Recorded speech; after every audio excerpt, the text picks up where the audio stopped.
Frère et sœurs, comment ça va? Comment on se sent? Encouragé, effrayé. Frère et sœurs, c'est la Bible. Amen. Amen, frère et sœurs. Vous savez, dans beaucoup d'assemblées, on refuse de lire ce genre de passage. Parce que ça condamne la plupart même de ceux qui s'arrêtent devant pour prêcher. Mais ici, nous sommes dans le royaume de Dieu. On ne choisit pas les passages qui nous plaisent. On obéit à toute la Bible. Amen, frère et sœurs. Ce n'est pas la peine de dire non, mais tu sais, Dieu est amour. Dieu est amour, mais il a écrit ça. C'est ça. Donc tu n'es pas plus sage que Dieu. Tu n'es pas plus intelligent que Dieu. Donc nous devons aller et à Dieu soit toute la gloire. Mais revenons à nos moutons. Frères et sœurs, aujourd'hui le thème de mon sermon, sème des dons et moissonne ta destinée. Est-ce que tu veux moissonner, frères et sœurs, la destinée que Dieu a prévue pour toi? Frères et sœurs, qui dans cette salle veut voir les plans de Dieu se réaliser dans sa vie? Qui dans cette salle veut voir son ami spécial prochainement, frères et sœurs? Qui veut réaliser les rêves que Dieu lui a dit, frères et sœurs?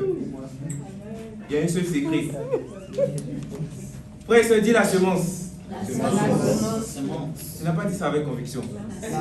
Dis la semence, frères et sœurs. Et baissons la tête et prions. Seigneur, merci encore pour ta grâce. La Bible dit que tes bontés se renouvellent chaque jour. Et durant cette année 2025, Papa éternel Dieu, tu nous as protégés pendant 51 semaines, Seigneur. Papa, nous sommes dans le dernier virage. Nous avons fait, éternel Dieu, roi des gloires. Papa, plus de la moitié de la course, ce n'est pas le temps pour nous, Seigneur, de nous refroidir. Car la fin d'une chose vaut mieux que son commencement, éternel Dieu. Papa, beaucoup ont commencé avec force, Seigneur, mais sont tombés en coup de route. Mais certains d'entre nous avons commencé, Seigneur, timidement. Mais aujourd'hui, nous sommes présents et merci pour ta grâce dans nos vies.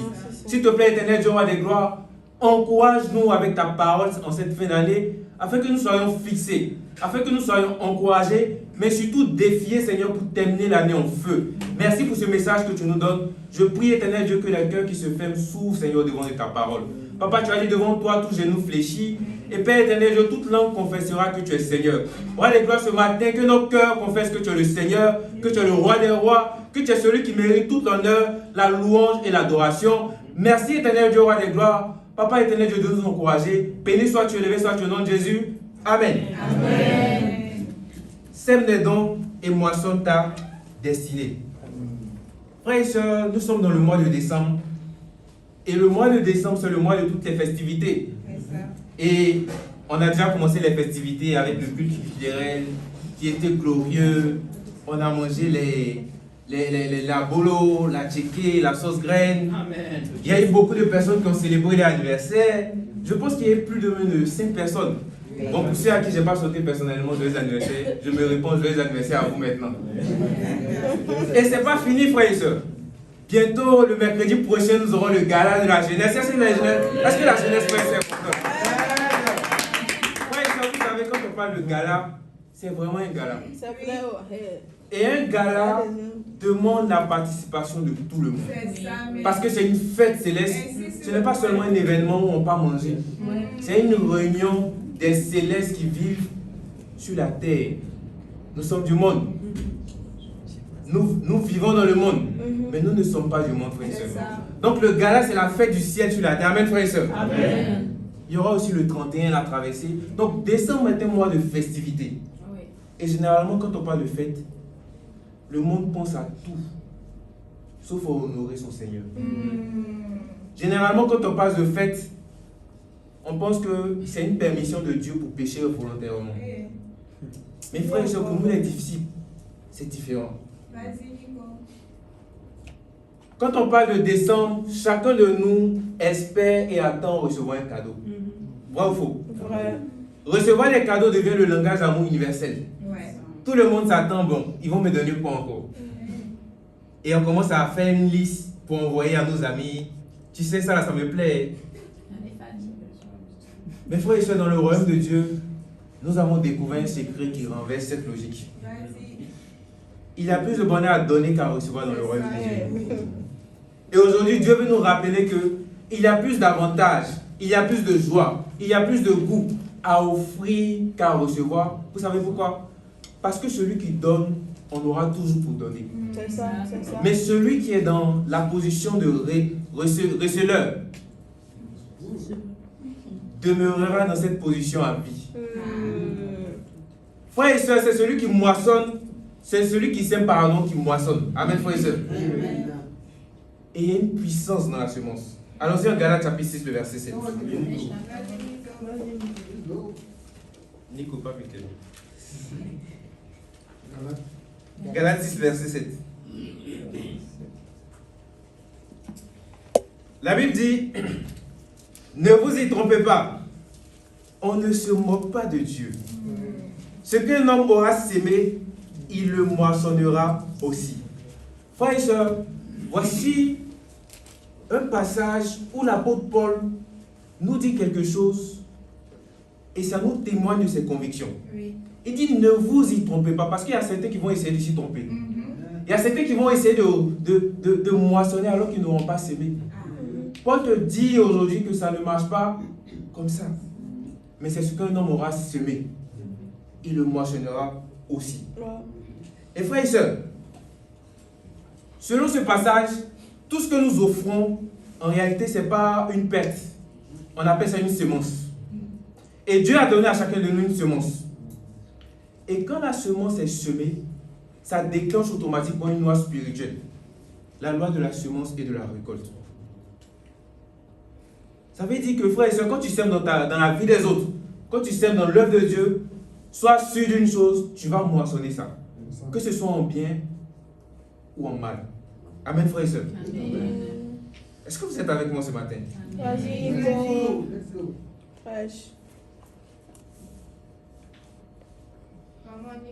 Quand nous semons dans la vie des autres, Dieu en retour applique sa parole. C'est ça. Et la parole de Dieu ne retourne pas elle sans avoir produit son effet. Oui. Dieu veille sur sa parole pour l'accomplir. Et Dieu nous dit ce matin, quand tu sèmes, lui à son tour, il applique sa parole. Et quand Dieu applique sa parole, tu verras forcément les fruits dans ta vie. Donc vous voyez que frères et sœurs, semer n'est pas seulement une question de générosité, mais c'est une question de principe de Dieu. C'est une question de parole de Dieu. C'est une question de destinée. Et je vais vous expliquer pourquoi. Frères et sœurs, d'abord nous devons savoir que la semence est le pont entre le présent et le futur. Et pour comprendre ça, regardez un peu les agriculteurs. Quand ils parlent de semer le grain, par exemple, le plantain de maïs. Vous savez, souvent, c'est les seules ressources qu'il a. C'est un sac de maïs. Et même s'il a faim, il ne va jamais se tromper pour manger. C'est ça. Parce qu'il sait que s'il mange, qu'est-ce qui va se passer pour lui demain? Donc, malgré sa faim, malgré ses difficultés, le fait de savoir qu'il a la semence entre les mains et qu'il pense à demain la récolte qu'il va avoir, ça lui donne du courage pour mettre en terre. Parce qu'il sait que la destinée qu'il a de voir la récolte abondante dépend de ce qu'il va mettre en terre aujourd'hui. Et frères et sœurs, la destinée, c'est ce que Dieu a prévu pour nous. Amen. Mais elle ne tombe pas du ciel. Dieu l'a cachée dans une petite graine qu'on appelle la semence. Et la Bible dit en 2 Corinthiens 9, verset 10, Dieu nous fournit de la semence. C'est lui qui fournit de la semence au semeur et du pain pour sa nourriture. Il la multipliera et la fera croître par notre justice. Et j'ai compris dans ce passage que Dieu a un système de valeurs et de pensées différents de notre logique. Vous savez, souvent on part prier, on demande des choses à Dieu. Seigneur, donne-moi ça. Seigneur, donne-moi ça. Seigneur, donne-moi ma destinée. Seigneur, tout le monde prie pour avoir quelque chose de grand. Est-ce que vous savez que Dieu ne donne jamais les choses de façon conçue? Dieu donne toujours ce qu'on appelle une graine. Et c'est dans cette graine-là qu'il y a le potentiel de ce que tu veux en réalité. Frères et sœurs, je veux seulement dire que Dieu ne donne pas destinée. Dieu donne semence. Et c'est dans cette semence qu'il te donne qui va révéler la destinée que Dieu a pour toi. Et frères et sœurs, semer, c'est un peu comme tu décides aujourd'hui d'envoyer une partie de tes ressources dans le futur, là où tes pieds ne sont pas encore arrivés. Et la deuxième chose, frères et sœurs, c'est que semer permet de tuer le moi pour laisser accomplir le plan de Dieu. Et vous savez, l'un des plus grands obstacles à la destinée et aux réalisations des promesses de Dieu, c'est l'égoïsme et l'attachement aux choses matérielles. L'un des plus grands obstacles qui peut nous empêcher de voir les plans de Dieu se réaliser dans notre vie, c'est l'attachement aux choses que Dieu nous demande de semer. Parce que, frères et sœurs, vous savez, Dieu ne va jamais confier quelque chose de grand à quelqu'un qui est esclave de tout ce qu'il possède. Dieu nous a trouvés dans un état, mais il ne va jamais faire l'erreur de donner quelque chose à quelqu'un qui est esclave de ce qu'il possède. Vous savez pourquoi? Parce que l'esclave, par peur de manquer, garde tout pour lui. L'esclave, par peur de manquer, devient avare. L'esclave, par peur de manquer d'argent, quand on lui dit donne ta couleur spéciale, il dit mon argent n'est pas encore beaucoup, je dois économiser. Parce qu'il a besoin de cette sécurité-là pour se sentir heureux. Du coup, quand il n'a pas l'argent sur lui, il tremble. Il n'est plus capable de croire en Dieu. Il croit seulement en Dieu quand on le paye. L'esclave, frère et soeur, a peur de s'aimer et épargne à l'excès. Mes frères et sœurs, nous donnons de façon sacrificielle. Nous démontrons à Dieu que nous brisons la puissance des ressources qu'il nous a données sur nos vies. Dieu ne peut pas confier une grande destinée à quelqu'un qui est esclave de ce qu'il possède. Dieu ne déverse pas, frères et sœurs, ses plus grands trésors dans un coffre fort. Frères et sœurs, Dieu, ce n'est pas un banquier. Il ne met pas ses ressources dans un coffre fort. Dieu les déverse toujours dans des canaux. Vous savez pourquoi? Parce que l'esclave va tout garder pour lui comme un coffre fort. Le coffre fort, quand ça rentre, ça ne sort plus. Quand ça rentre, c'est fermé. Quand ça rentre, c'est pour... On ne sait même pas quand il va mourir, mais il garde seulement. Mais Dieu donne toujours ses ressources à ses serviteurs. C'est pour ça que vous allez remarquer que ceux qui donnent toujours, Dieu les bénit tout le temps afin qu'ils puissent donner davantage. Et le plus souvent, on ne comprend pas ça. On pense que tout ce que Dieu nous donne, c'est pour nous. Dieu ne nous donne jamais quelque chose de façon personnelle. Dieu nous donne les choses afin que ça puisse servir pour son plan et pour aider les autres à rentrer dans son royaume. Frères et sœurs, est-ce que tu as un canal ou est-ce que tu as un coffre fort? Parce que si tu ne te poses pas la question, le robinet va se fermer un jour. On investit en toi, mais est-ce que tu investis dans la vie des autres? On t'aime pour ce que tu es. Est-ce que tu aimes les autres? On te forme. Est-ce que tu es capable aussi de former les autres? Est-ce que tu veux former les autres? On te donne tout ce que tu veux. Est-ce que tu fais de même pour les autres? Est-ce que tu as un canal qui laisse passer toutes les bénédictions de Dieu? Ou est-ce que tu as un coffre fort qui renferme tout pour toi seul? Frère et sœur, Dieu ne donne pas ses plus grands trésors à ceux qui ferment la porte aux autres. Parce que Dieu fait pour toi ce que tu es prêt à faire dans la vie des autres. Voilà pourquoi vous allez voir que Dieu dit,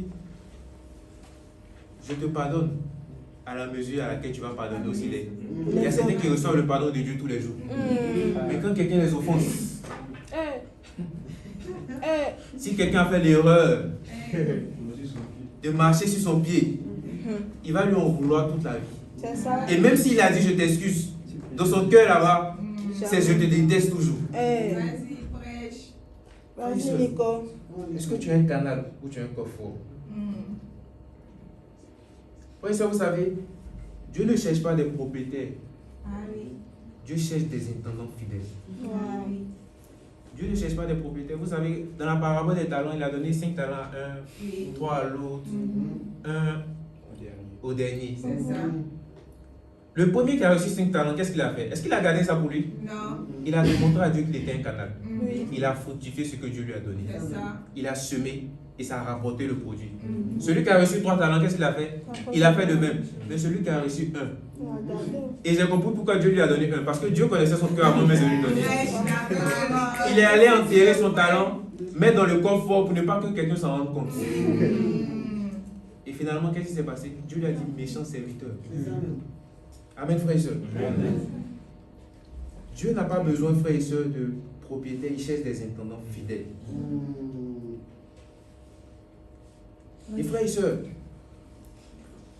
la semence aussi attire la faveur de Dieu. Regardons dans Actes chapitre 10. La semence attire la faveur de Dieu. Acte chapitre 10 avec Corneille.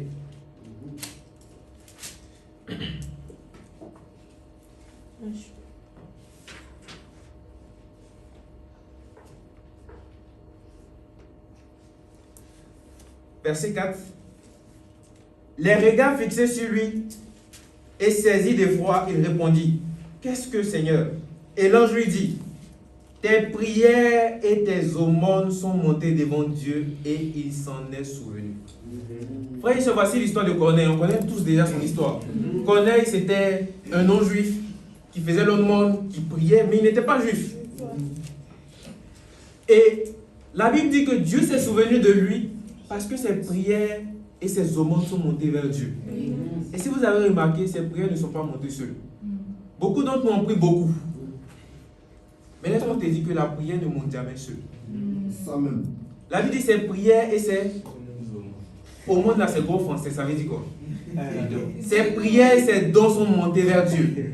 Frères et sœurs, si tu pries beaucoup, mais que tu ne sèmes pas, ça ne va pas monter. Ah oui, merci sur le point. Vas-y. Je ne parle pas seulement de dons financiers. Ses prières et ses dons sont montés vers Dieu. Et Dieu s'en est souvenu. Ça a attiré la faveur de Dieu. Et vous voyez, frères et sœurs, le fait d'avoir fait ça a changé complètement sa destinée. Corneille est devenu le premier païen à rentrer dans le royaume de Dieu. Prêche la parole. Est-ce que vous réalisez un peu? Pendant plus de 10 ans, l'évangile est prêché seulement aux juifs. Il n'y a aucun non-juif qui est baptisé. Mais en Acte chapitre 10, voici l'entrée du premier non-juif. C'est-à-dire le premier d'entre nous qui sommes non-juifs. Mais qu'est-ce qui a attiré la faveur de Dieu sur sa vie? Ses prières et ses aumônes.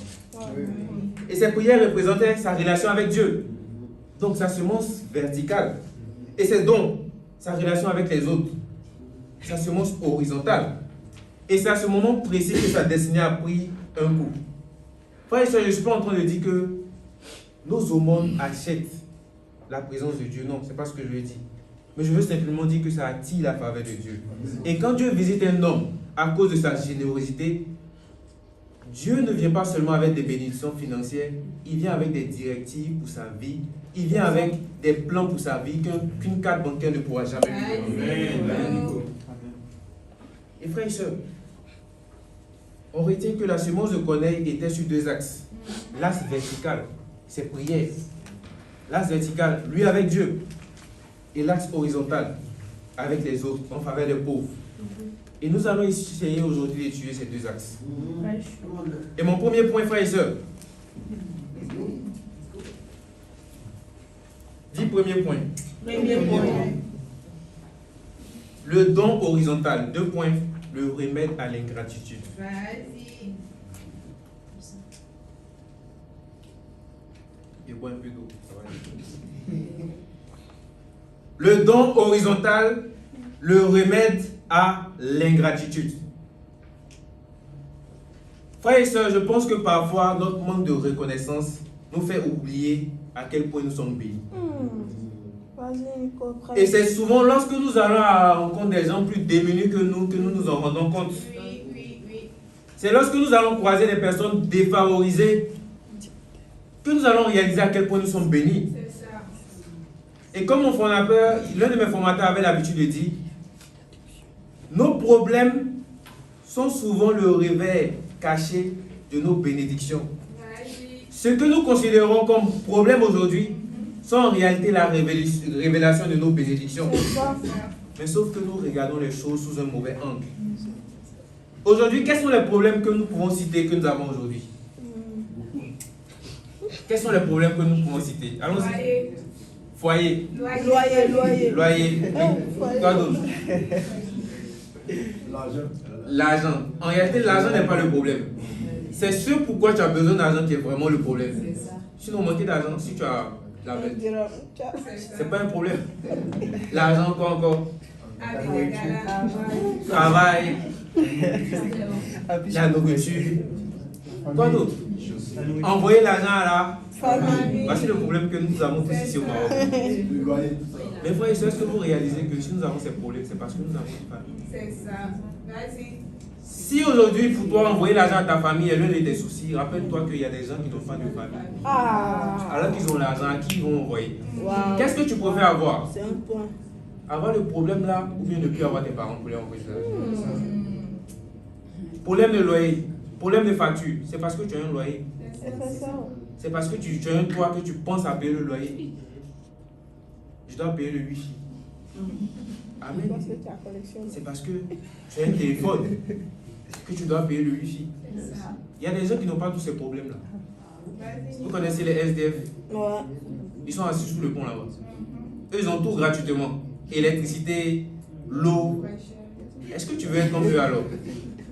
Donc, frères et sœurs, vous voyez que nos problèmes cachés sont la révélation de nos bénédictions. Amen, frères et sœurs.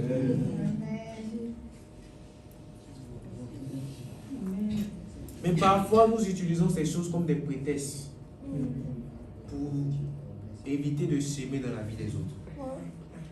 Aujourd'hui, frères et sœurs, Dieu veut briser cette ingratitude. Amen. Voilà pourquoi Dieu veut qu'on regarde aujourd'hui un peu le cas des démunis, vers les orphelins, vers les veuves, vers les gens qu'on considère comme pauvres. Combien de gens aujourd'hui rêvent d'avoir la vie que tu as aujourd'hui? Vas-y, Nico. Combien de personnes regardent ce que tu as en main comme de l'or, alors que toi tu la considères comme de la boue? Combien de personnes veulent posséder ce que tu possèdes aujourd'hui? Combien de personnes veulent avoir ta maison aujourd'hui? Combien de personnes rêvent d'avoir les parents que tu as aujourd'hui pour que tu leur montres des respects maintenant? Combien de personnes rêvent d'avoir des personnes sur leur vie qui vont leur dire ce qu'ils ont envie de... C'est ce qui est nécessaire pour eux pour qu'ils soient sur le bon chemin. Il y a des gens qui payent des millions pour avoir coach de vie. Vous avez déjà entendu parler de ça? Oui. Vous savez ce qu'il fait, coach de vie? Il fait le même travail que les formateurs là. C'est vrai. Mais sauf que lui, il ne te dit jamais ce que tu ne fais pas de bon. Bon. Il te dit tout ce que tu as envie d'entendre. Combien de personnes rêvent d'avoir ta place là où tu es aujourd'hui? Combien de personnes rêvent de fréquenter dans l'école que tu veux fréquenter aujourd'hui?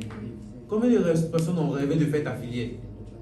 Frères et sœurs, regardons aujourd'hui à toutes ces personnes qui nous envient et soyons reconnaissants à Dieu pour tout ce que nous avons. Amen. Et frères et sœurs, le véritable test de notre foi se trouve en Jacques chapitre 1, le verset 27. Parce que ce que nous considérons comme fardeau, payer les frais de scolarité, soigner les parents, subvenir aux besoins, sont des sujets de prière pour beaucoup de personnes. Oui. Jacques chapitre 1, le verset 27, le vrai test de notre foi. La religion pure et sans tache devant notre Père consiste à visiter les orphelins et les veuves dans leur affliction et à se préserver des souillures du monde. Voici, frères et sœurs, la vraie religion aux yeux de Dieu. Prendre soin des orphelins et des veuves, des démunis si vous voulez, mais aussi à se préserver des souillures du monde. Donc notre foi sera évaluée sur deux axes. Notre capacité à être compatissant face à autrui et aussi de notre vie des disciples qu'on a l'habitude de pratiquer quotidiennement. Mes frères et sœurs, si vous avez remarqué, Dieu dit ici, il a utilisé le verbe visiter. Je me suis demandé pourquoi est-ce que Dieu ne nous a pas dit, la vraie religion consiste à faire dépôt, à envoyer un chèque d'argent, à transférer, mais à aller à la rencontre. Frères et sœurs, selon vous, pourquoi?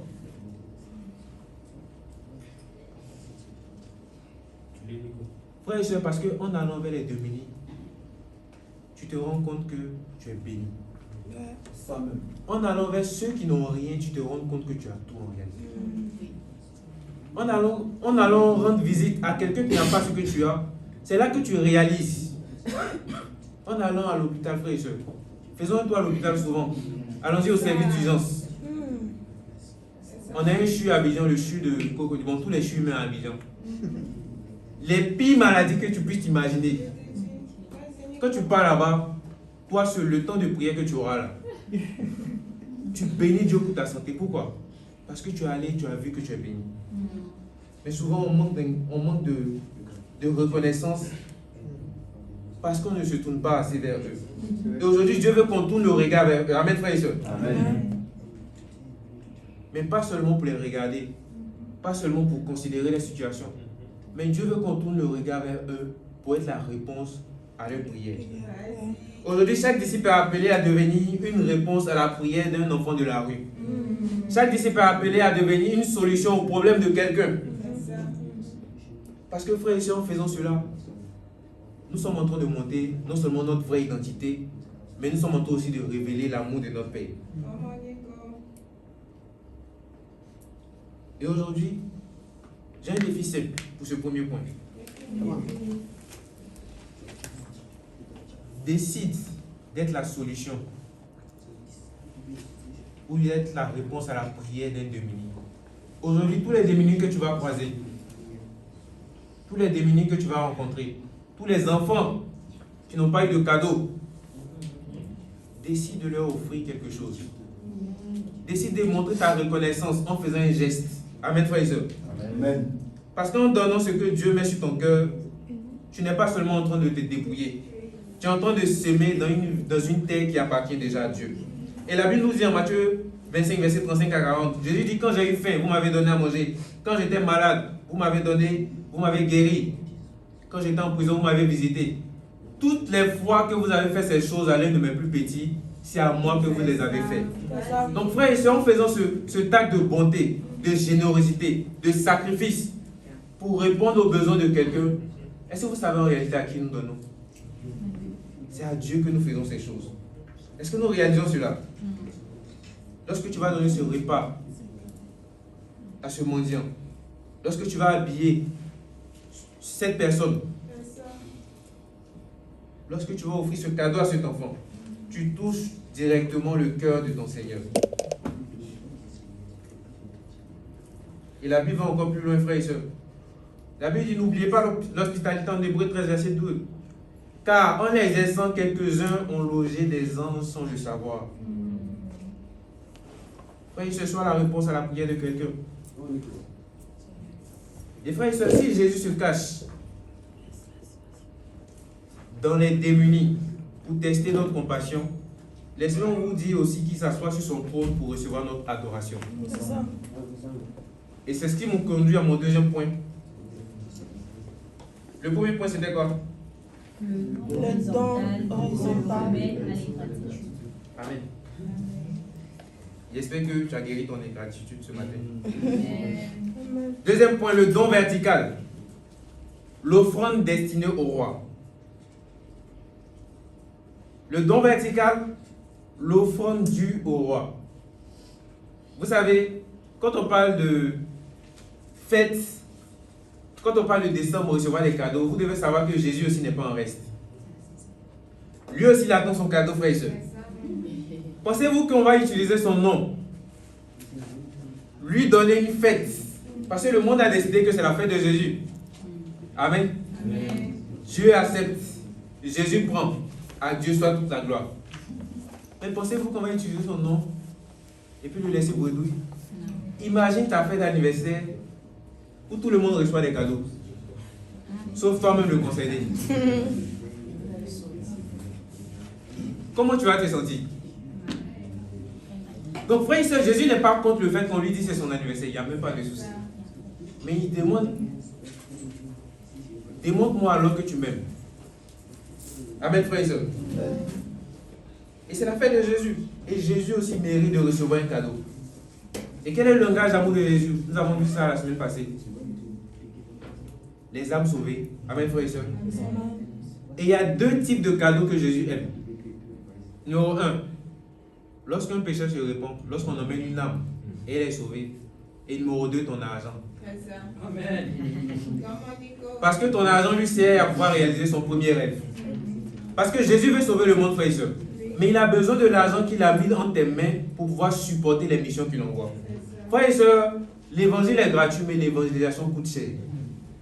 Ce n'est pas parce que nous avons reçu l'évangile gratuitement que ça n'a rien coûté. Amen, frères et sœurs. Il a besoin de nos ressources pour accomplir ses rêves. Parce que, frères et sœurs, implanter des églises coûte cher. Implanter des missions coûte cher. Prendre soin d'une église coûte beaucoup d'argent. Amen, frères et sœurs. Si nous n'avons plus les moyens financiers, comment allons-nous atteindre toutes les nations? C'est vrai, c'est bon de dire que le plan de Dieu, c'est de gagner toutes les nations. À Dieu soit la gloire. Comment on fait pour se rendre dans les nations? Amen, frères et sœurs. On a besoin des ressources et Dieu sait pourquoi il a placé chacun dans son royaume et lui a donné ce qu'il a pour qu'on puisse s'aimer dans son royaume. Il y a des missionnaires qui ont tout abandonné, frères et sœurs, pour vivre pour la cause de l'évangile. Qui va prendre soin d'eux? Frères et sœurs, Jésus est le roi de notre civilisation. Et en tant que roi, nous ne devons pas venir dans sa présence les mains vides. Nous ne devons pas venir l'adorer les mains vides. Quel roi est-ce qu'on adore les mains vides? Même le roi du Maroc, quand on va le rendre visite, on lui apporte des petits cadeaux. Est-ce que Jésus mérite ton cadeau en cette fin d'année? Et vous, ça me rappelle l'histoire des mages en Matthieu chapitre 2 qu'on va lire. Matthieu chapitre 2.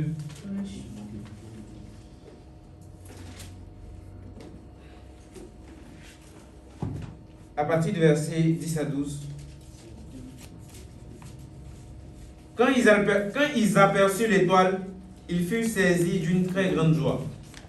Ils entrèrent dans la maison et virent le petit enfant avec Marie. Sa mère se prosternait et l'adorait, et il ouvrit ensuite leur trésor et lui offrit en présent de l'or, de l'encens et de la myrrhe. Puis, divinement avertis en songe de ne pas retourner vers Hérode, ils regagnaient leur pays par un autre chemin. Frères et sœurs, dans cette histoire, c'est les mages qui ont vu l'étoile. Parce qu'ils étaient des mages, ils étaient divinement avertis que le Messie allait naître. Et donc, ils ont vu une étoile, et ils ont suivi l'étoile et l'étoile s'est arrêtée exactement là où Jésus est né. Et quand Jésus naît, ils viennent voir le roi parce qu'ils savent que c'est le Messie. Ils savent que c'est le roi des rois. Mais ils ne viennent pas les mains vides alors que c'est un enfant. Regardez un peu leur conviction. Regardez un peu dans leur cœur, leur posture face à l'enfant Jésus. Et ils viennent l'adorer. Ils viennent avec des cadeaux. Et regardez les cadeaux qu'ils ont choisis. Ce n'était pas hasardeux. Ils ont choisi de l'or, de l'encens et de la myrrhe. Mais pour creuser un peu, pour savoir qu'est-ce que ça signifie. Déjà l'or, qu'est-ce que ça symbolise? Frères et sœurs, ils ont donné le l'or parce qu'ils reconnaissaient déjà son autorité. Vous savez, l'or, c'est un métal, c'est un matériel, j'ai dit majestueux. On ne donne pas l'or à n'importe qui. Et dans l'Antiquité encore plus, l'or était le métal des rois. Et en offrant de l'or, les mages reconnaissaient que cet enfant qui venait de naître était le roi des rois et le seigneur des seigneurs. Et pour nous aujourd'hui, l'or représente nos ressources financières et matérielles. Et également notre loyauté. Et donc donner son or à Jésus, c'est reconnaître aussi qu'il est propriétaire de nos finances. C'est reconnaître que c'est lui qui nous a donné ça. Et c'est reconnaître aussi que ce que nous possédons est à sa disposition. Si Jésus est le roi de ma vie, qu'en est-il de mon argent? Jésus peut-il être le Seigneur de ma vie sans être le Seigneur de mes ressources financières? Mais pourquoi est-ce que on dit Jésus est le roi de ma vie, mais mon argent c'est mon argent? Et on a du mal à donner à Dieu à cause de cette pensée. Comme si on rendait service à Dieu. Comme si Dieu avait besoin de notre argent et que si nous ne lui donnait pas ça, il allait cesser d'être Dieu. Frères et sœurs, beaucoup de disciples donnent à Dieu comme si Dieu est un mendiant. Comme si c'est Dieu qui les supplie. Donc on a une posture orgueilleuse. Prends ça.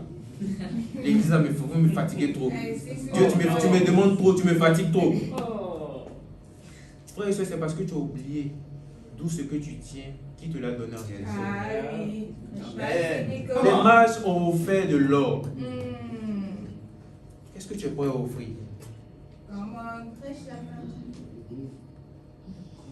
Ils ont offert également de l'encens.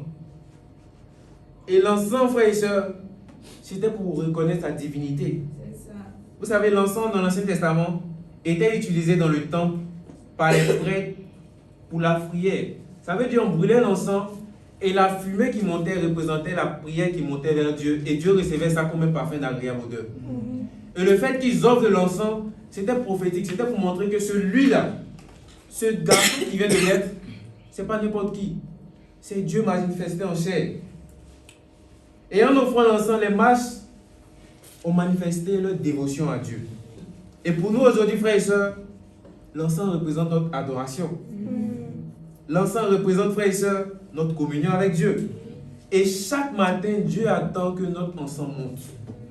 Lorsque nous passons du temps avec lui, lorsque nos prières montent. Dans l'Ancien Testament, c'était un symbole physique. C'était la fumée qui montait physiquement. Mais dans la Nouvelle Alliance, le symbole reste, mais sauf qu'il devient spirituel. Tu n'as plus besoin de brûler de l'encens. Tu as besoin de brûler dans ta prière. Amen, frères et sœurs. Et c'est le fait que tu passes du temps avec Dieu, Dieu reçoit ça comme un parfum d'agréable odeur. Est-ce que tu continues à offrir ton encens à ton Dieu? Prêche la parole. Ou est-ce que Dieu doit te supplier? Lui offrir, frère et sœur, l'encens, c'est lui donner la première place dans nos pensées et dans nos prières. C'est le cadeau de notre dévotion personnelle. Est-ce que tu es dédié à Dieu? Et chaque matin, Dieu attend le parfum de ton encens. Et la troisième chose que les mages lui ont offert, c'est la myrrhe.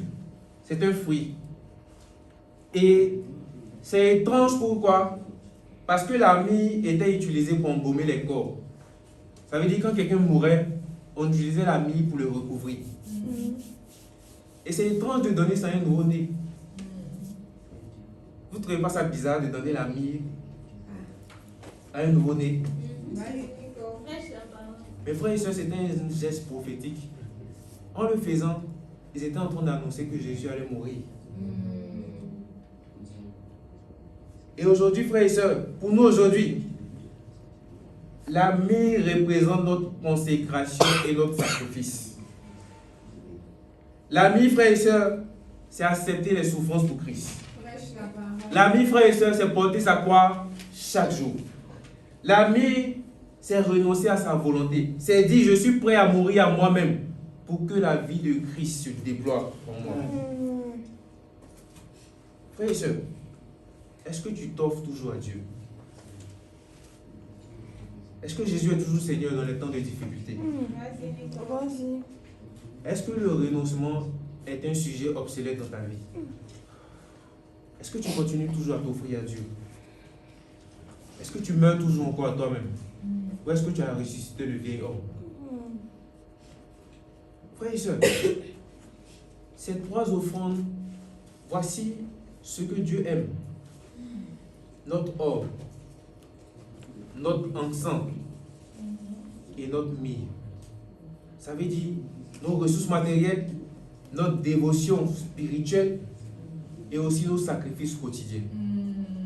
Voici la semence qui est due au roi. Voici la semence qui est réservée au roi. Et si vous avez remarqué, après avoir offert ça, si vous lisez plus loin, Joseph, Marie et l'enfant Jésus se sont exilés en Égypte. Est-ce que vous savez que ces offrandes qu'ils ont reçues ont permis de subvenir à leurs besoins en Égypte? Vous voyez que ce qu'ils ont donné a une utilité concrète. Frères et sœurs, pour nous dire simplement que Dieu utilise notre générosité pour accomplir ses plans. Et la question que j'aimerais poser, c'est si l'évangélisation du monde dépendait de ta générosité, je n'ai pas dit du montant que tu vas offrir, mais ça dépendait seulement de ta générosité. Combien de personnes seraient sauvées à ce moment-là?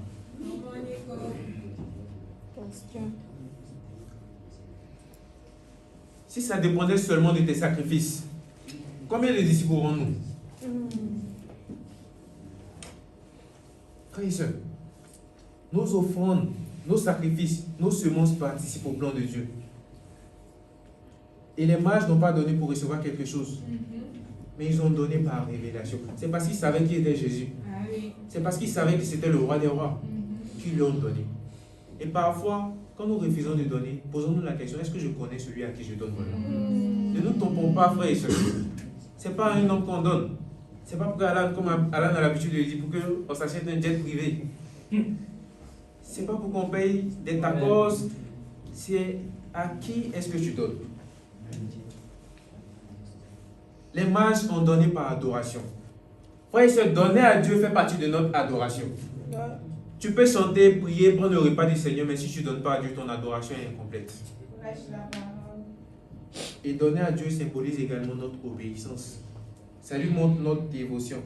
Et nous comprenons que, frères et sœurs, dans le royaume de Dieu, rien ne se perd. Tout se transforme. Ou du moins, tout se sème. Ce que nous déposons, frères et sœurs, pour les dominies, pour la mission, ne sont pas des dépenses, c'est des semences. Vas-y, Ouais. Nico. Ouais. Et mon Dieu m'a toujours appris que la main qui donne de façon sacrificielle, c'est celle-là que Dieu remplit avec abondance. C'est ça, c'est ça. Dieu donne toujours à celui qui offre de façon sacrificielle. Frères et sœurs, c'est quelque chose que, tant que tu n'as pas expérimenté, tu ne peux pas être convaincu de ça. Et Timothée, ce matin, a partagé son témoignage. Et demandé à Timothée, depuis le jour où il a décidé de donner à Dieu, regardez un peu comment... Frères et sœurs, souvent on envie des personnes, mais on ne sait même pas ce qu'ils font pour être bénis à ce niveau-là. Souvent on veut les bénédictions des autres, mais on refuse les sacrifices des autres. C'est ça. Ainsi sur le point. Souvent on veut avoir, mais on n'est pas prêt à semer. Vas-y, Nico. On a la mentalité des gens qui aiment profiter. Mais dans le royaume de Dieu, frères et sœurs, on n'a pas besoin de profiteurs. Nous ne sommes pas des profiteurs, nous sommes des pourvoyeurs. Amen, frères et sœurs. Amen. Et frères et sœurs, en prenant soin des affaires de Dieu en cette fin d'année, nous donnons à Dieu le droit de prendre soin de nos affaires l'année prochaine.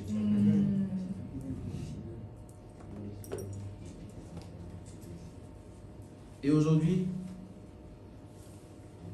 c'est le moment du choix, frères et sœurs. Mon message n'était pas long, j'avais juste quelques minutes. Vas-y, Nico.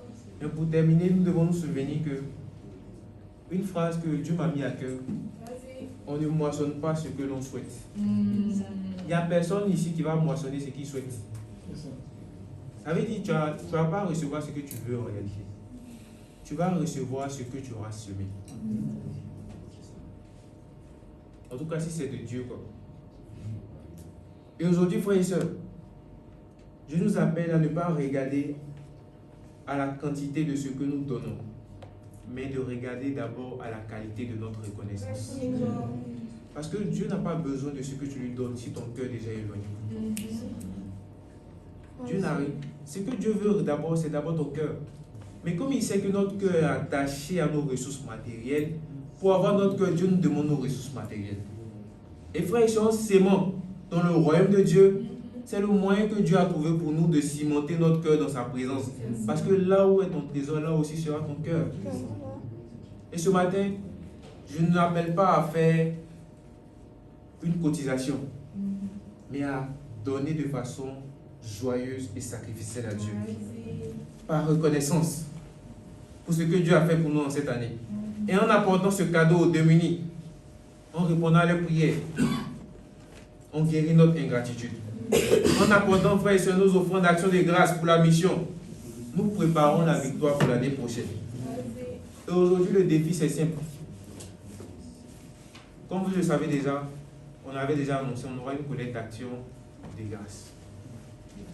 Et c'est un appel à regarder la fidélité de Dieu dans nos vies. Les compassions de Dieu se sont renouvelées chaque matin. Est-ce que ta reconnaissance se renouvellera aujourd'hui? Frères et sœurs, mon défi il est simple. Ne faites pas une offrande par habitude. Ne donne pas par habitude, donne par révélation aujourd'hui. Que ce don soit un merci pour 2025 et une fondation pour 2026. Et à Dieu soit toute la gloire. Amen.